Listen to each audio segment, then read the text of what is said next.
Alright, so welcome to Live Life to the Fullest uOk, iOk Smart Work Life. That's right, it is about how being smart with your life and with your work. And with that, we're going to share with you stories, demonstration, presentation with all of you so that, hey, you will actually learn how to be smart. That's right. So with that, we have prepared a whole series of experts sharing with you kind of information that we actually hope that it can transform your life. But more importantly, also to transform your work and to achieve work-life balance. Oops, is there such thing called work-life balance? So we hope that Uncle Roland and his friend will be sharing with you so that you can find a way to really achieve a balance between your life and with your work. So with that, we hope to see you watching us every Thursday, 5 p.m. to 6 p.m. That's right, you hear it right. Every Thursday, 5 p.m. to 6 p.m. And then watch us live where we will show and share with you all this information. So do stay tuned because Uncle Roland and his friend will be back. Welcome everybody to Live Life to the Fullest.tv, and we know that you are here because you are excited to find out more about what is DNA profiling, and especially in the area of personality. Now, those who have been following us, especially last week, you have been hearing about personality profiling, and itself it is a very, very powerful tool in order to help us to understand ourselves. And as we know or understand ourselves better, then we were able to, in a better position to manage ourselves and also able to better manage our relationship, all right, either with our spouse, with our siblings, with our family members, with our friends, well, even with your co-workers or your bosses. So itself, personality profiling, it is actually really very powerful, rather than you try to struggle and say, who am I? So of course today, we want to venture a little bit to almost an unknown, because personality profiling itself, it is not new, because there are many, many instruments that actually can do that. But for today, we're going to have a little bit more on discussion on how or what is DNA profiling and how it can really benefit us, right, in terms of understanding ourselves and with people. Like the butterfly, our lives are too defined by change. We were all once infants, naive, pure, and free. But time doesn't stop for anybody. And with time, comes change. We grow up and experience changes in our bodies, our values, our minds. While change is inevitable, we can take control of it. Here, at Live Life to the Fullest.tv, we can guide you to direct the changes in your life and yourself. Join our journey of self-improvement as we metamorphosize you into your ideal self.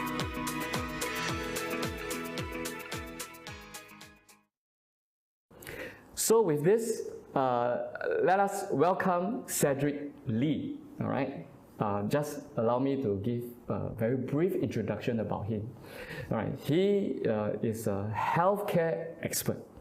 All right, so he has been in this industry for many years. So he has certain knowledge about this DNA, and especially in the area of the profiling side. And today we would like to have him around so that we can have a discussion about this area. And of course, we hope that through Live Life the Fullest.tv, we can have more of this session to explore further into different kind of tools or instruments that can help us psychologically, emotionally, all right, with our issues, especially in the midst of this pandemic, where a lot of us are really very, very stressed over several issues, all right, especially relationship. All right, so with this, I will hand over to Cedric and to allow him to introduce himself, and then that's where later on Uncle Roland going to ask him many questions and see how much I can dig from him and then to share with all of you. All right, so with that, over to you. All right. Yeah, hi everyone, my name is Cedric, and thank you Roland for the very kind introduction. So yes, I've been in healthcare for the past 16 years, right? So I work for many large organizations, and I've my customers are mainly doctors and scientists, and the following. Now for me, I have a keen interest in genetic science because I think genes is a very interesting topic, because we are all made of genes, right? So without genes, without DNA, there won't be any one of us, right? And one of the reasons why we are all so different is also because of a very slight difference, to be honest, 0.01% of our genetic makeup, right? Because 99.9% of us, all human beings, right, despite how different we look, is actually the same. Our genetic makeup, 99.9% the same, which makes genetic science a very interesting topic. And by using it, potentially modern medicine and even future solutions can really help humanity. Yeah. All right, so Cedric, we're going to take this opportunity and to start to drill you with questions.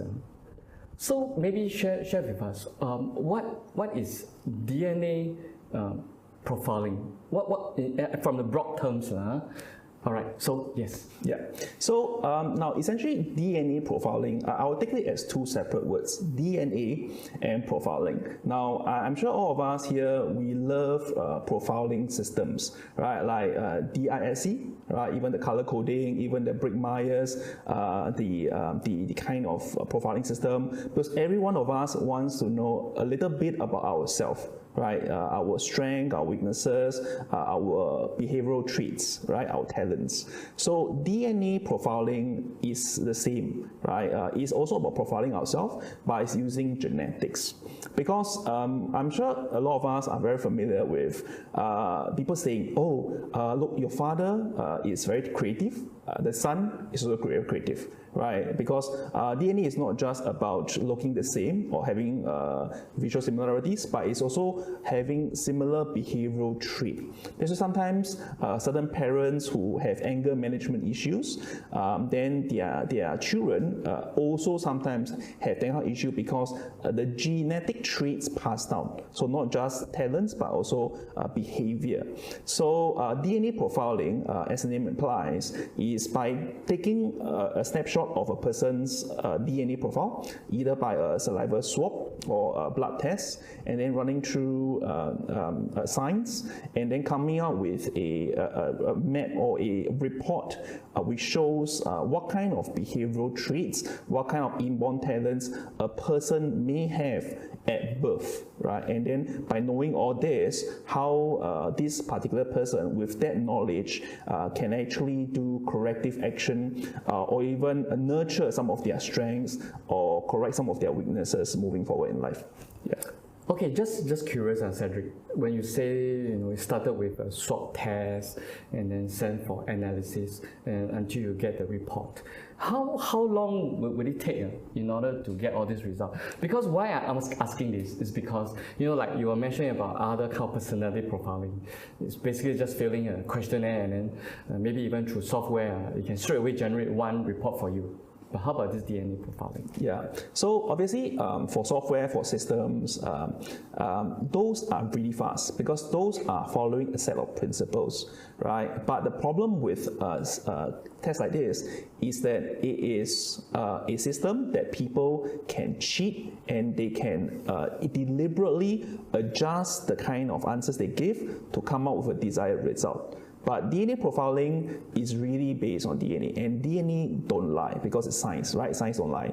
So it's either black or it's either white. So if you use DNA test profiling, then the results will definitely be more accurate in terms of your behavior, in terms of talent, but of course it will take a longer time. Now, how long that will take really much depends on the methodology of taking the test, as well as the laboratory which the test sample is sent to run the thing. So let's say assuming if is the provider, okay, of a DNA report is very good, right? So the supply chain management is done properly, right? From where a person would do a saliva swab to then milling it out, maybe you will reach the laboratory, okay, if it's within the same country, within the week, right? If it's overseas, maybe 2 to 3 weeks, right? Then after that, running the test. So if the test itself is done in a good laboratory with very sophisticated equipment, the shortest time, as far as I know, is about 10 days. Right, 10 days. But if let's say we're looking at a very, very basically old equipment, or if the laboratory is actually not very well furbished, we may even be as long as 1 month or even 2 months before we get the result. Yeah, so it depends. Okay. So I think now we have a better idea how this is being carried out. And definitely, you want something that's accurate, definitely it's not as straightforward, right? Yeah. Okay, so of course we know that DNA profiling is a very, very big so-called topic, because it covers everything about who we are. For of course today's session, I don't think we really can go into everything. In fact, we're hoping that we have a series, all right, so that we can explore each of every DNA profiling as deep as possible, so that we can share with all of you. By the way, those who are with us, all right, please subscribe to our YouTube channel. Those who are on Facebook, please follow us. That's right. Let us now go into a little in depth. So Cedric, what then is DNA personality profiling? Okay, so DNA personality profiling basically means taking the DNA and then unlocking certain behavioral traits of the personality, right? So things like anger management, that itself is a personality trait. Okay, things like whether a person is sociable or not, that's also a personality trait. Do you know in America, right, there are actually people that sell DNA tests to assess whether a person's love ratio, or whether how good are they to be so-called potential partner or lover, right? Because whether being social or not is not just a trained response of a human being, but it's also a genetic response. So if you Google, you can actually find that whether a person is a social butterfly, or what we call a wallflower, means to say someone who's always hanging around the wall, right, is also based on genetic science, right, and their genes. But of course, if let's say a person's social behavior is a bit weak, they can always train later in life. But if you have a gene that says that you are more outspoken, you are more assertive, and you are more friendly, it actually helps you in life a lot, right? So DNA personality profiling is based on that. But of course, at this point, some people may ask, right, how is it true? Because how can DNA tell you whether a person is sociable or not, whether a person is aggressive or not? I can tell you it is true because it's all based now to this what I call this research done in 2003. It's called the Human Genome Project. Now, by 2003, the Human Genome Project, they essentially assess a lot of people and they unlock the whole genetic sequence of a human being. So, and nowadays, I believe how modern genetic science they are doing it by doing profiling is that they are actually finding genes, certain genes that a common group of people with a similar behavioral trait share. So what they do is, let's say for example, they take a lot of smart people together and then they do gene sampling, right? So then if they have certain similar genes through this group of people, then they call it the smart genes, right? So certain people who are a bit more sociable, they put them together, and then after that, they do gene sampling, and then those genes that they have something in common, they call them the sociable gene, right? So by doing that, we have a lot of different personality profiles that people can get, okay, from their genes, and then be presented into a report. Wow. So in other words, it is really based on medical research, all right, scientific research, and then from there, through the lab tests, we're able to sort of accurately to give you a profiling simply based on the genes that already has been identified. Okay, so in other words, because I was trying to ask the next question, like then how accurate the DNA personality profiling? Now what I'm trying to say is that how it can really sort of measure our personality in terms of the trait. You were saying that, okay, it can maybe measure our anger management or here and there. But just wonder how we know that it is accurate. Yeah, so I would say anything that is based on science, to be honest, is accurate, right? Because it's following a system and a process, okay, of deriving, of taking a sample of the test and then deriving into a result. But it's through this process that there will be variables that will change the accuracy, okay? Because the science itself is always accurate because it's really the genetic genes is really mapped out, but the process itself can be have a lot of variable. So I give you an example.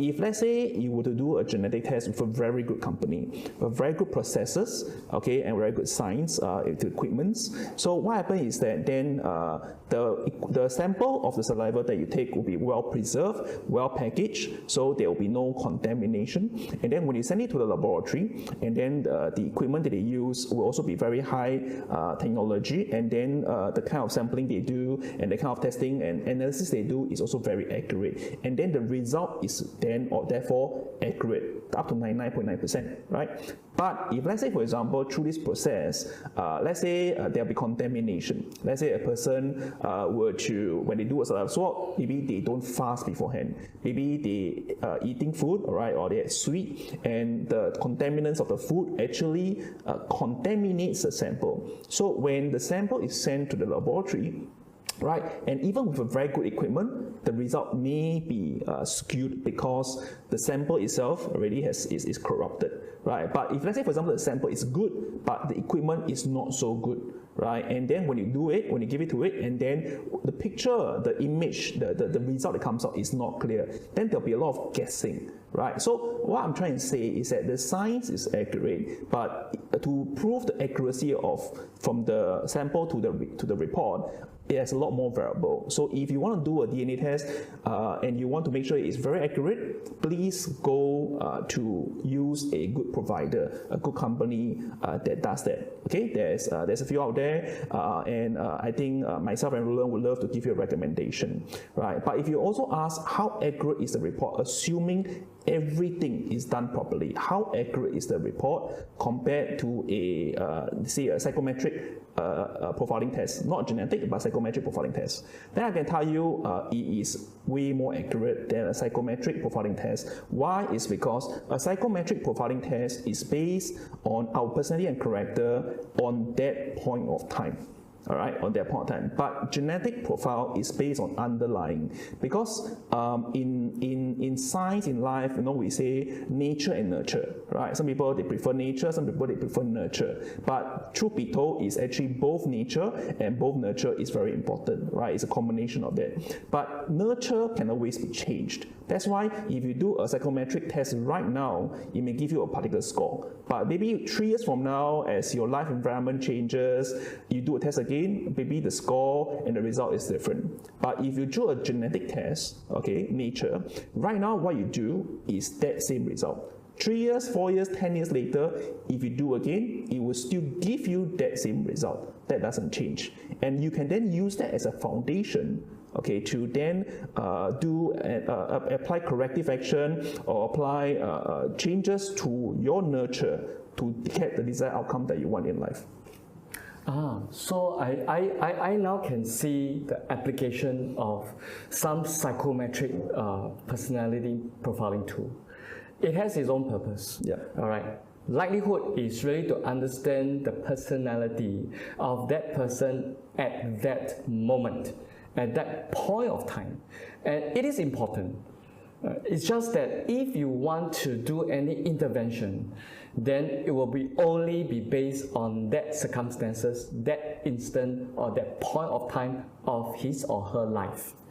Whereas if you want to go to the root of the problem, then most probably a DNA profiling or DNA personality profiling will be able to provide some kind of fundamental answer or even approach that can help you to overcome a lifelong problem. So this is something that for all of us to be aware of, so that we can choose the right tools in order to help our own self-development. So just want to continue that then for this DNA personality profiling, how many types of genes are involved? Okay, so right now, DNA profiling itself, there are different kind of brands and companies representing it. Obviously, there are different kinds of genetic resolution, we call it, right? So the company that I know, okay, actually does about 40 variants, more than 40 variants. So 40 variants of a genes is interesting because it looks at 40 different versions of a gene to actually get the result. So some companies out there, they actually do less than that. Some do maybe, I haven't met one that do more than that before, but I'll say 40 variants is more or less a very good resolution for that.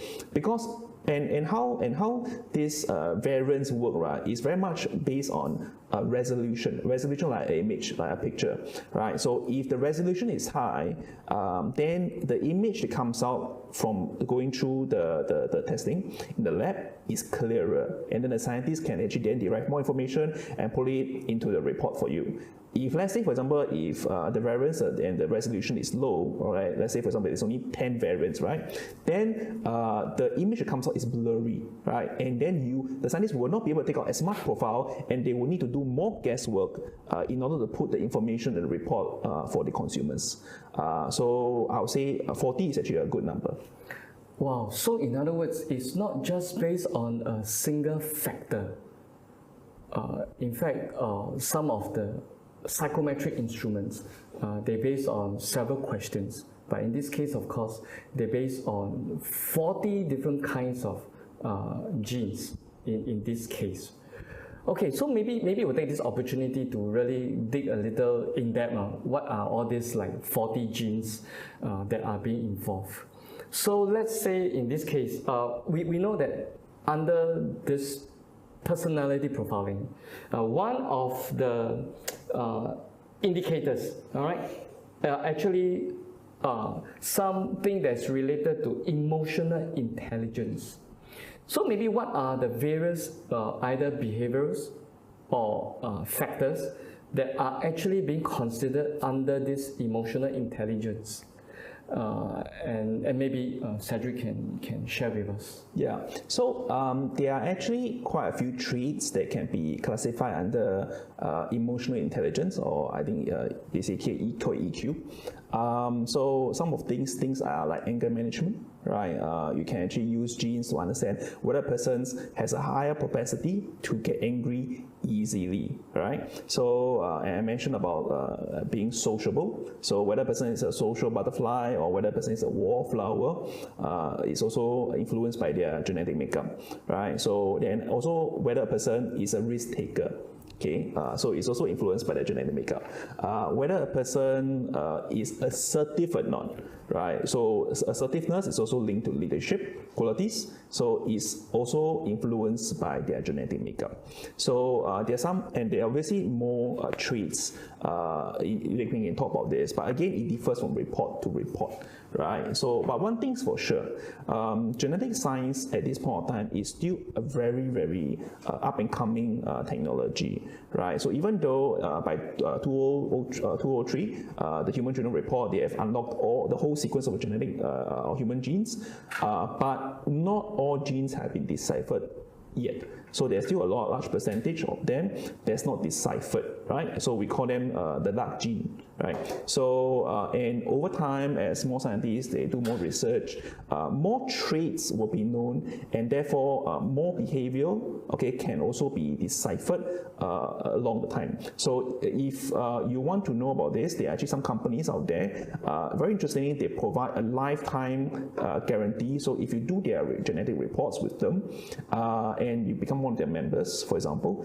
they actually give you lifetime access to your genetic report. So as genetic science improves, then the report actually evolves over time to give you more information about you. Right, so that's pretty interesting. But in essence, some of the traits I mentioned to you can be found in your genetic personality test. Wow.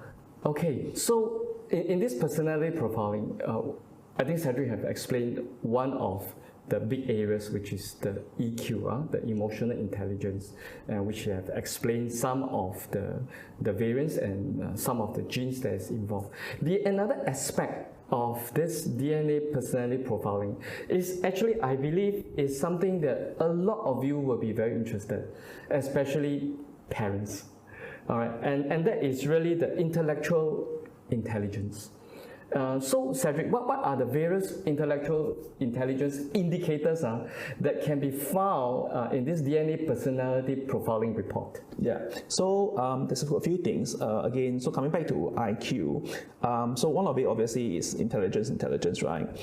So how smart the person is. Right, and then the other one is also to do with the capacity to learn, because intelligence itself is a very complex thing. Even sometimes smart people, very smart people, can be very stupid at times, right? But even very not so smart people, but can still spout very wise words at times, right? So so there is no clear factor, say just because a person's IQ through a psychometric test is low, doesn't mean to say this person must be condemned and then forever not smart. Same thing for a DNA test. So the scientists are very careful because again, intelligence is a very sensitive topic, right? So what they term is that intelligence is a capacity to learn. Okay, it's a capacity to learn, and it's a capacity to process information fast enough to respond to a certain stimulus. So if let's say, for example, by doing a DNA test, and they say that, okay, your intelligence quotient is high, that means to say the ability of you to process information is faster than the rest. Okay, but if let's say a person, for example, the intelligence quotient is low, and some people actually get very sensitive because of that, right? Doesn't mean to say they are dumb. It just means to say maybe they need more time to process information because there's a lot of information out there. But having said that, remember previously I mentioned, ultimately everything in life is about nature and nurture. So even if you have someone who's very, very smart, okay, they have high intelligence score genetically, but if you don't put them into an environment where there's a lot of stimulus, that nurtures their natural intellect, right? They still come out to be not so smart. Right. Of course, then the other trait I mentioned to you about is something like educational attainment. So like how fast a person's learn, right? So a person who has high intelligence and then they learn things pretty fast as well, again based on their genetic makeup, then those people will typically do very well in life, right? And you can put them into a lot of different industries, a lot of people different things to learn, to get new skills, they will do well. But a person who maybe they are smart, but then their educational attainment is a bit lower, right? Then they don't pick up things as fast. They can process things fast, but they don't pick up things as fast, and they need more time. And then for these people, sometimes you don't want to stress them. If you stress them, then and they give up because they have no interest in it anymore, or they think they are bad, or maybe some of their behavioral response is that they cannot take stress very well, as I mentioned before, right? So that will actually be even worse for them, right? So it's all a balance, to be honest. All right. So interestingly, also, okay, I was holding to a sample of a report that even this intellectual intelligence, it also able to give information about short-term memory performances, all right, and verbal creativity, and even mathematical and figural creativity. So maybe Cedric can give us a little more? Sure. So now we know that creativity again is also linked to talents, right? So whether a person is creative or not. So it's linked to genes because it's also part of how we use the brain. Right, so and some people who are very say they're book smart, but maybe they can't draw, they can't sing, they don't have an ounce of creative talent in them because of the way their brain it works. So same thing for some people who are very creative, right? But they are bad with numbers. So that's why in the report that this Roland is reading, because he has done the report. So it shows that there are some trait called numerical and figurative talent. So that means to say that people who are good at that, they're good with numbers. And these people, if you know that they have that kind of talent, then you should steer them to become accountants and bankers, right? People who are good creatively, all right, then we can steer them to become artists and even become professional speakers because speaking is linked to creativity as well. Wow. This is amazing. But of course, later I'm going to ask another question, which is, does that mean that the genes will actually, determine our destiny? All right. But I think just now Cedric has been sharing that by understanding ourselves, actually there's something we can do about it. Something that we will later discuss further. Just to raise an awareness for everybody that this personality profiling, in fact, there is a third component. Is actually what we call the self-control. And there are some of these indicators as part of our genes that actually determine the amount of self-control we have. So maybe with that, let's have Cedric to explain to us a little bit more. Okay, thank you, Roland. So self-control, I would assume, are things like control of alcohol, control of smoking, and maybe even control of food. Right, because we all know that things like alcohol, things like smoking, and things like food, people can get addicted to them. Now, why people get addicted to them is the more people consume, then sometimes it releases endorphins in the body, and then it's a feel-good hormone, right? And then people crave that, especially when, let's say, in this modern time where there's a lot of depressing situation, maybe even like COVID-19, right? So people will turn to that. So now our body all has a natural genetic response to that. Have you ever wondered why there are some of your friends out there, they can drink a lot, but then they don't get drunk? Or even better, they smoke a lot, right? But when they want to quit, they just quit. And they don't feel a lot of effects of quitting, or they need to go cold turkey.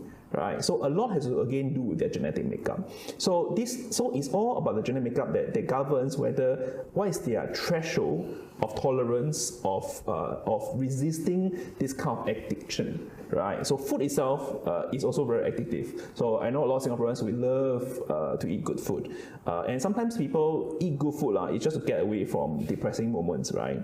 And they cannot stop them because it has become an addiction.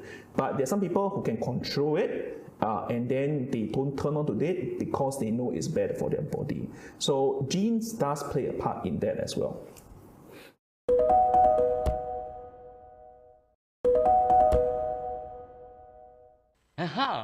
All right. So thanks for really coming on board. And we're really so happy that you have become part of our family, uOk, iOk. Hey, take this advantage. Because we know that building relationship is so important. So take this opportunity and download our ebook for free, simply because you want to have a happy family within your house. You want to build happy relationship with your children and with your spouse. So take this opportunity because Uncle Roland has some tips in that ebook. That's right. I'm going to share with you how you can improve your relationship with the people around you. And it is free. Outside is worth $14.90, but we are giving you it for free. So with that, catch this opportunity, download it before we're going to start charging. So Uncle Roland seeing you with the ebook. Have a good day.